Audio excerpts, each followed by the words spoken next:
लोग पैसा कमाना शुरू करते हैं तो हमेशा वही सोचते हैं ये भी खरीद लें, ये भी खरीद लें, अननेसेसरी चीज़ों पर उतर जाते हैं। फिर एक दिन डे विल कम, फिर आप बोलते हैं अरे मैंने इतनी मेहनत की, इतने समय में टीवी को डिवोट किया, ये किया, और देखो आज मैं घर भी नहीं बना पाया। देखिए वो एनवायरनमेंट है, हर इंसान के अपब्रिंगिंग है, हाँ। हर इंसान के चाइल्डहुड ट्रॉमास हैं। अगर चाइल्डहुड मेमोरी बन गई है कि मुझे पॉश चाहिए, मुझे लंबावनी चाहिए, तो पूरी जिंदगी लग जाएगी, या जुहू में मुझे मकान चाहिए। तो हमारा स्पेशली फ्रॉम ओडीसी हमारा लास्ट आइटम मोक्ष होता है, लिबरेशन। तो हमारा ये होना चाहिए कि लिबरेशन फ्रॉम द अटैचमेंट। जो भी आपने सोचा ज़रूरी नहीं वो सच हो या वो सही हो, तो ये बहुत ज़रूरी है जो आप सोच रहे हैं क्या वो सही है।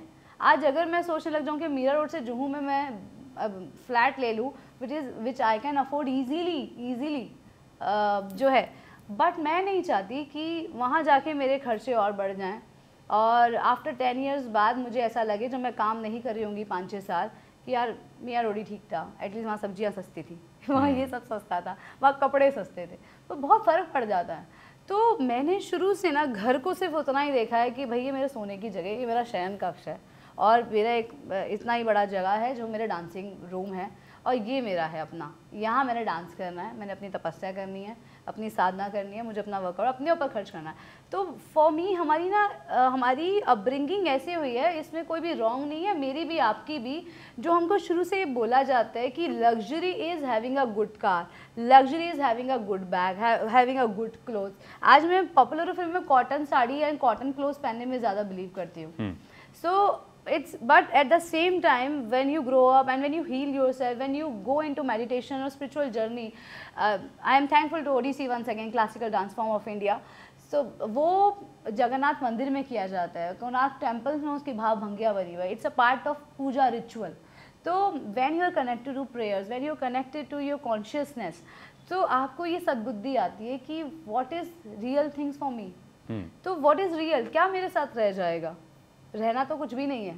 तो मगर जो ये चीज़ मैंने खर्च की है, जो ये विद्या मैंने कमाई है, ओडीसी डांस हो गया या अपने बॉडी पे जो मैंने कंट्रोल कमाया है with MMA, martial arts and all the practices, जो मैं हर दिन नया वर्कआउट करती हूँ, अपने ब्रेन को जो भी गार्बेज जो मैं एक पिछले दिन का होता है उसको ख़त्म करती हूँ, फ्लश करती हूँ, बिकॉज वो बहुत ज़्यादा ज़रूरी है।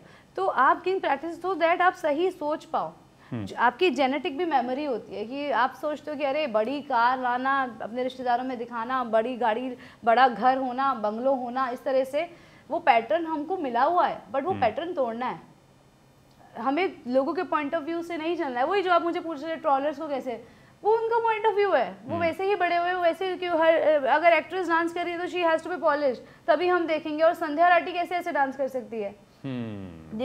People love you when you do things according to them, according to their canvas, their picturization, their expectation. अब ये आपके ऊपर चॉइस है, you want to live for yourself or for them. You want to आपका जो canvas बना हुआ है या आपकी जो पिक्चराइजेशन, आप उस पर काम कर रहे हो कि आप उनकी दी हुई पिक्चराइजेशन पे काम कर रहे हो। तो मैं अपनी लाइफ में रोबोट बन के नहीं चलना चाहती, मैं किसी के अपना कंट्रोल चैनल नहीं देना चाहती, क्यों दूँ मैं?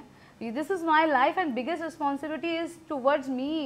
ये हिपोक्रेसी हो जाएगी अगर मैंने अपने आप को, अपना जो अक्स है वो अपने टैलेंट में नहीं दिया, अगर मैंने अपनी एनर्जी को नहीं संभाला, अगर मैंने अपनी वेलबींग के बारे में नहीं सोचा, सुबह उठ के अपने लिए नहीं सोचा, अपने लिए वर्कआउट पे 20 मिनट देने में किसका कुछ नहीं जाता। अगर मैं नहीं उठूँगी और मैं पूरा दिन सबके लिए काम कर रही हूँ, मैं शो कर रही हूँ, मैं बच्चे के लिए कर रही हूँ, सब कुछ कर रही हूँ, मैं फैमिली सब कुछ कर रही हूँ, मैं मम्मी पापा के लिए कर रही हूँ, और अगर वो 20 मिनट मैंने खुद को ही नहीं दिए, तो don't you think it's a selfishness? और एक सेल्फिश अपने आप से चीट करके मैं दुनिया को क्या दूंगी? चीट ही दूंगी।